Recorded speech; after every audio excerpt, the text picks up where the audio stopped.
नमस्कार दोस्तों, मेरा नाम है राज के वर्मा और आप देख रहे हैं रिपोर्टर जी। दोस्तों, आज की खबर दिल्ली से जुड़ी हुई है। अगर दिल्ली में रहते हैं या दिल्ली में शिफ्ट होने की सोच रहे हैं तो ये खबर आपके लिए गेम चेंजर है, इसलिए इस वीडियो को अंत तक जरूर देखिए। दोस्तों, दिल्ली में एक ऐसा बदलाव हुआ है जो आने वाले समय में करोड़ों लोगों की जिंदगी बदल सकता है, क्योंकि अब सवाल सिर्फ घर बनाने का नहीं, सवाल है उस सिस्टम का जिसने सालों से आम आदमी को सरकारी दफ्तरों के चक्कर कटवाए, नक्शा पास करवाने के नाम पर महीनों इंतजार करवाया और कई लोगों को मजबूर कर दिया कि या तो दलाल पकड़ो या फिर फाइल भूल जाओ। लेकिन अब अचानक डीडीए ने एक ऐसा सिस्टम लॉन्च किया है जिसके बाद दावा किया जा रहा है कि घर बनाने का पूरा प्रोसेस बदल जाएगा, सब कुछ ऑनलाइन होगा, परमिशन फास्ट मिलेगी और करप्शन पर भी लगाम लगेगी। लेकिन ज़रा रुकिए, कहानी यहाँ ख़त्म नहीं हुई, क्योंकि असली सवाल ये है कि क्या सच में सिस्टम बदल रहा है या फिर सिर्फ पोर्टल बदल रहा है। क्या वाकई अब लोगों को अलग अलग विभागों के चक्कर नहीं लगाने पड़ेंगे? क्या दिल्ली में घर बनाना अब आसान होगा या फिर ये भी बाकी सरकारी योजनाओं की तरह सिर्फ एक बड़ा ऐलान बनकर रह जाएगा?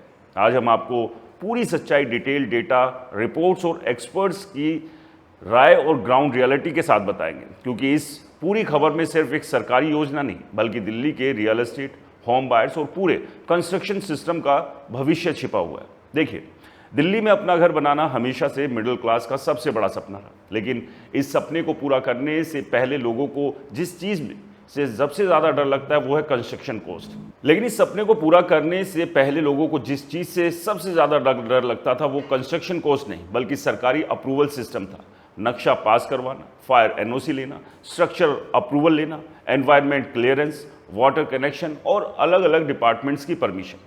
ये पूरी प्रक्रिया इतनी लंबी और कॉम्प्लेक्स हो जाती थी कि कई प्रोजेक्ट्स शुरू होने से पहले ही अटक जाते थे। कई लोग तो मजाक में कहते हैं कि दिल्ली में घर बनाना आसान है लेकिन फाइल पास करवाना सबसे मुश्किल काम है। और यही वजह है कि अब डीडीए यानी दिल्ली डेवलपमेंट अथॉरिटी का नया सिंगल विंडो क्लियरेंस सिस्टम चर्चा में है। डीडीए ने ऑनलाइन बिल्डिंग परमिशन सिस्टम यानी OBPS के तहत एक नई व्यवस्था शुरू की है। दावा है कि अब बिल्डिंग अप्रूवल से जुड़े कई विभागों को एक ही प्लेटफॉर्म पर लाया जाएगा ताकि लोगों को अलग अलग ऑफिस के चक्कर ना लगाने पड़े। यानी एक तरह से पूरा सिस्टम डिजिटल और ट्रैक करने के लायक बन जाएगा। लेकिन दोस्तों, अब सवाल यह है कि आखिर इसकी ज़रूरत क्यों पड़ी? क्योंकि भारत में रियल एस्टेट सेक्टर की सबसे बड़ी समस्या सिर्फ महंगे घर नहीं है बल्कि अप्रूवल डिले भी एक बड़ी समस्या है। कई बार लैंड खरीदने के बाद प्रोजेक्ट शुरू होने में 18 महीने से 2 साल तक लग जाते हैं। और ये सिर्फ अनुमान नहीं है। नाइट फ्रैंक इंडिया और प्रॉप इक्विटी जैसी एजेंसियों की रिपोर्ट पहले भी बता चुकी है कि अप्रूवल डिले की वजह से प्रोजेक्ट कॉस्ट 10 से 20% तक बढ़ जाती है। यानी अगर किसी प्रोजेक्ट की लागत 100 करोड़ है तो सिर्फ डिले की वजह से 10 से 20 करोड़ रुपए तक का एक्स्ट्रा बोझ आ सकता है। और आखिर में इसका असर किस पर पड़ता है? सीधे होम बायर्स पर, यानी आप पर, यानी आम आदमी।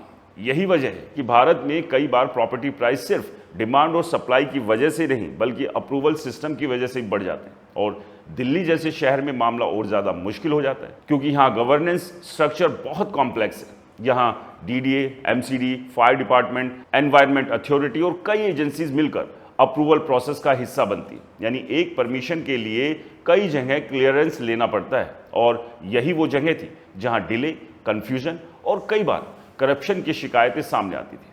कई डेवलपर्स और बायर आरोप लगाते रहे कि फाइलें महीनों तक अटकती रहती हैं और अगर कोई प्रोसेस फास्ट करवाना चाहता है तो उसे अनऑफिशियल रास्ते ढूंढने पड़ते हैं। अब डीडीए का दावा है कि नए सिस्टम के बाद पूरी प्रक्रिया ज़्यादा ट्रांसपेरेंट होगी, फाइल ट्रैकिंग होगी, किस अधिकारी के पास फाइल पेंडिंग है ये दिखेगा और टाइम स्टैम्प के जरिए डिले को ट्रैक किया जा सकेगा। यानी अकाउंटेबिलिटी बढ़ सकती है। सबसे बड़ा फायदा स्मॉल डेवलपर्स और मिडिल क्लास फैमिलीज को हो सकता है, क्योंकि बड़े डेवलपर्स के पास तो कंसल्टेंट, लीगल टीम और इन्फ्लुएंस होता है, लेकिन छोटे बिल्डर या आम आदमी सरकारी सिस्टम में सबसे ज़्यादा फंसता है। कई बार लोग सिर्फ इसलिए इलीगल कंस्ट्रक्शन कर देते हैं क्योंकि उन्हें लगता है कि लीगल अप्रूवल लेना बहुत मुश्किल है। और यही वजह है कि दिल्ली में अनऑथराइज्ड कंस्ट्रक्शन एक बहुत बड़ा मुद्दा बन गया है। दोस्तों, कई रिपोर्ट्स के मुताबिक दिल्ली में बड़ी संख्या में बिल्डिंग्स ऐसी हैं जिनमें किसी ना किसी स्तर पर अप्रूवल या कंप्लाइंसेस इशू रहे हैं।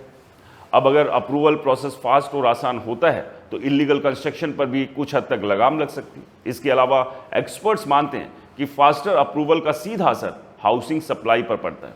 अगर प्रोजेक्ट जल्द शुरू होंगे तो मार्केट में सप्लाई बढ़ेगी और जब सप्लाई बढ़ेगी तो प्राइस पर प्रेशर भी कम होगा। यही वजह है कि कई इंडस्ट्री एक्सपर्ट्स इस कदम को पॉजिटिव मान रहे हैं, खासकर ऐसे समय में जब दिल्ली एनसीआर का रियल एस्टेट मार्केट मंदी की मार झेल रहा है। दोस्तों, कई रिपोर्ट्स पिछले कुछ महीनों में ये दावा कर चुकी है कि एनसीआर में प्रीमियम हाउसिंग और लग्जरी प्रोजेक्ट्स की डिमांड तेजी से बढ़ी है, लेकिन दूसरी तरफ अफोर्डेबल हाउसिंग सेगमेंट अभी भी अप्रूवल डिले और हाई कॉस्ट जैसी समस्याओं से जूझ रहा है। ऐसे में अगर अप्रूवल सिस्टम तेज होता है तो अफोर्डेबल हाउसिंग को भी फायदा मिल सकता है, लेकिन कहानी का सबसे दिलचस्प हिस्सा अभी बाकी है, क्योंकि इंडिया में सिंगल विंडो सिस्टम का इतिहास मिक्स्ड रहा है। कई राज्यों में पहले भी ऐसे मॉडल लॉन्च हुए, लेकिन ग्राउंड रियलिटी में लोगों को फिर से अलग अलग डिपार्टमेंट्स के चक्कर लगाने पड़े। यानी नाम सिंगल विंडो था, लेकिन सिस्टम अंदर से वही पुराना था। और यहीं से शुरू होता है इस खबर का सबसे बड़ा सवाल, क्योंकि भारत में कई बार सिस्टम बदलने का दावा हुआ, पोर्टल बदले, वेबसाइट बदली, ऐप्स लॉन्च हुई, लेकिन आम आदमी की परेशानी नहीं बदली।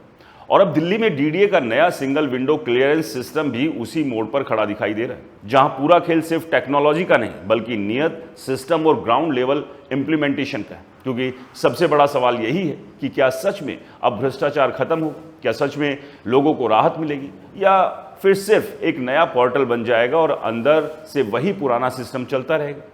देखिए, इंडिया में सिंगल विंडो सिस्टम कोई नया कॉन्सेप्ट नहीं। इससे पहले भी कई राज्यों ने दावा किया कि अब सभी परमिशन एक ही जगह मिलेंगी, लेकिन ग्राउंड रियलिटी में लोगों को फिर से अलग अलग डिपार्टमेंट्स के चक्कर लगाने पड़े। यानी बाहर से सिस्टम दिखता था, लेकिन अंदर वही पुरानी फाइल, वही डिले और वही सर आपकी फाइल अभी प्रोसेस में वाला खेल चलता था। कई बार तो लोगों ने मजाक में कहा कि सिंगल विंडो का मतलब सिर्फ इतना है कि एंट्री एक जगह से होगी, लेकिन घूमना पूरे सिस्टम में ही पड़ेगा। और यही डर अब दिल्ली के लोगों के मन में भी, क्योंकि अगर फायर एनओसी के लिए अलग ऑफिस जाना पड़े, एनवायरमेंट क्लियरेंस कहीं और से मिले, वाटर कनेक्शन के लिए किसी दूसरे डिपार्टमेंट के चक्कर लगाने पड़े और स्ट्रक्चरल अप्रूवल के लिए फिर भी इंजीनियर्स और ऑफिशियल्स के बीच फाइलें घूमती रही, तो फिर इसे सिंगल विंडो कैसे कहा जाएगा? वो तो सिर्फ सिंगल एंट्री पॉइंट बनकर रह जाएगा, और यही असली लड़ाई शुरू होती है। दरअसल इंडिया में ब्यूरोक्रेटी डिले सिर्फ टेक्निकल प्रॉब्लम नहीं, बल्कि एक पूरा इकोसिस्टम बन चुका है। जितना ज़्यादा अप्रूवल उतने ज़्यादा डिपार्टमेंट, जितनी ज़्यादा फाइल्स उतनी ज़्यादा ह्यूमन डिपेंडेंसी, और जहां ह्यूमन डिपेंडेंसी ज़्यादा होती है वहां डिले और करप्शन का रिस्क भी बढ़ जाता है। यही वजह है कि भारत में रियल एस्टेट सेक्टर लंबे समय से अप्रूवल डिले की समस्या से जूझ रहा है।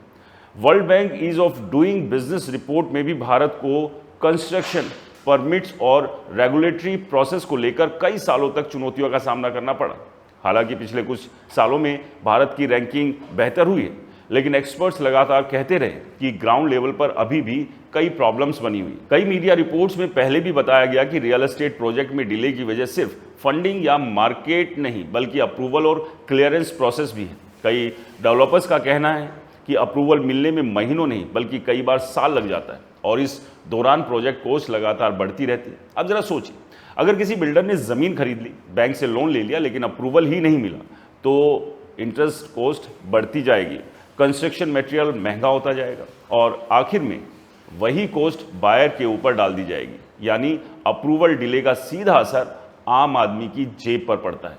और दिल्ली जैसे शहर में मामला और ज़्यादा सेंसिटिव हो जाता है, क्योंकि यहाँ गवर्नेंस स्ट्रक्चर बहुत कॉम्प्लेक्स है। यहाँ DDA, MCD, Delhi fire services, environment authority, water bodies और कई एजेंसीज मिलकर अप्रूवल प्रोसेस का हिस्सा बनती है। यानी कोऑर्डिनेशन सबसे बड़ा चैलेंज बन जाता है। यही वजह है कि एक्सपर्ट्स कह रहे हैं कि इस नए सिस्टम की सफलता सिर्फ पोर्टल लॉन्च होने से तय नहीं होगी, बल्कि इस बात से तय होगी कि क्या सभी डिपार्टमेंट्स सच में एक दूसरे से इंटीग्रेट हुए या नहीं, क्या डेटा शेयरिंग रियल टाइम होगी या नहीं, क्या अप्रूवल की टाइमलाइन तय होगी या नहीं, क्या कोई ऑफिसर डिले के लिए अकाउंटेबल होगा या नहीं। क्योंकि अगर अकाउंटेबिलिटी नहीं हुई तो सिस्टम फिर वही पुराना बन जाएगा। हालांकि इस बार कुछ पॉजिटिव सिग्नल भी दिखाई दे रहे हैं। बताया जा रहा है कि दिल्ली के एलजी और डीडीए चेयरमैन खुद इसकी मॉनिटरिंग करेंगे, यानी टॉप लेवल अकाउंटेबिलिटी का मैसेज दिया जा रहा है। और यही चीज़ इस मॉडल को बाकी पुराने सिस्टम से थोड़ा अलग बनाती है, क्योंकि इंडिया में अक्सर पॉलिसीज़ अच्छी बनती है लेकिन मॉनिटरिंग कमज़ोर रहती है, और जैसे ही टॉप लेवल प्रेशर ख़त्म होता है सिस्टम फिर पुराने तरीके से बचने लगता है। लेकिन अगर इस बार लगातार मॉनिटरिंग हुई, सिटीजन फीडबैक लिया गया, थर्ड पार्टी ऑडिट हुआ और डिले को पब्लिकली ट्रैक किया गया, तो ये सिस्टम वाकई बड़ा बदलाव ला सकता है। कई एक्सपर्ट्स तो ये भी मानते हैं कि अगर दिल्ली का ये मॉडल सफल होता है तो ये पूरे देश के लिए ब्लूप्रिंट बन सकता है, क्योंकि भारत के कई राज्य पहले से ऑनलाइन अप्रूवल सिस्टम पर काम कर रहे हैं। महाराष्ट्र में महारेरा और ऑनलाइन अप्रूवल प्रोसेस को लेकर काफ़ी डिजिटल पुश दिया गया। गुजरात और कर्नाटका ने भी बिल्डिंग परमिशन सिस्टम को ऑनलाइन करने की कोशिश की, लेकिन सबसे ज़्यादा चर्चा तेलंगाना के TSIPASS मॉडल की होती है। Telangana state industrial project approval and self certification system को अक्सर ईज ऑफ डूइंग बिजनेस का सफल उदाहरण बताया जाता है। इस मॉडल की खास बात ये रही कि इसमें अप्रूवल की तय टाइमलाइन रखी गई है और कई मामलों में अगर तय समय में जवाब नहीं आया तो अप्रूवल डिमीड अप्रूव्ड माना गया, यानी ब्यूरोक्रेटिक डिले को कम करने की कोशिश हुई।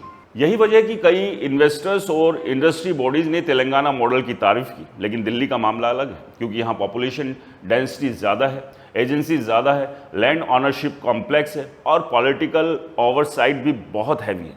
यानी यहाँ सिर्फ पोर्टल लॉन्च करना काफ़ी नहीं होगा, ग्राउंड लेवल कोऑर्डिनेशन सबसे बड़ी चुनौती होगी और यहीं से असली टेस्ट शुरू होगा, क्योंकि भारत में लोगों को भरोसा सरकारी सिस्टम पर तभी बनता है जब उन्हें ग्राउंड लेवल पर फर्क दिखाई देता है। अगर लोगों को फिर भी फाइल के लिए ऑफिशियल्स के पीछे भागना पड़ा, अगर ऑनलाइन पोर्टल होने के बाद भी ऑफलाइन वेरिफिकेशन के नाम पर डिले हुआ, अगर लोगों को फिर से एजेंट्स और मिडलमैन का सहारा लेना पड़ा, तो ये सिस्टम भी बाकी योजनाओं की तरह सिर्फ अनाउंसमेंट बनकर रह जाएगा। लेकिन अगर सच में अप्रूवल टाइम घटा, अगर ट्रांसपेरेंसी बढ़ी, अगर करप्शन कम हुआ और अगर कॉमन सिटीजन बिना रिश्वत दिए अपना नक्शा पास करवा पाया, तो ये दिल्ली के रियल एस्टेट सेक्टर में पिछले कई सालों का सबसे बड़ा स्ट्रक्चरल रिफॉर्म साबित हो सकता है। क्योंकि असली बदलाव सिर्फ टेक्नोलॉजी से नहीं, बल्कि असली बदलाव तब आता है जब सिस्टम आम आदमी के लिए काम करना शुरू करता है। और अब पूरा सवाल इसी पर टिका है कि क्या DDA का नया सिंगल विंडो सिस्टम सच में आम आदमी के लिए काम करेगा, या फिर कुछ महीनों बाद लोग फिर वही पुराना सवाल पूछते नजर आएंगे, सर मेरी फाइल अभी तक अटकी क्यों है। दोस्तों, आपको क्या लगता है कि ये अनाउंसमेंट दिल्ली के रियल एस्टेट सेक्टर के लिए कितनी फ़ायदेमंद होगी, और क्या ये सच में ग्राउंड पर जो दावा किया जा रहा है उस तरह से उतर भी पाएगी? अपना अनुभव कमेंट बॉक्स में ज़रूर शेयर करें। वीडियो पसंद आया तो इसे लाइक करें, शेयर करें और हमारे चैनल यानी आपके अपने चैनल रिपोर्टर जी को सब्सक्राइब और फॉलो करना बिल्कुल ना भूलें। नमस्कार।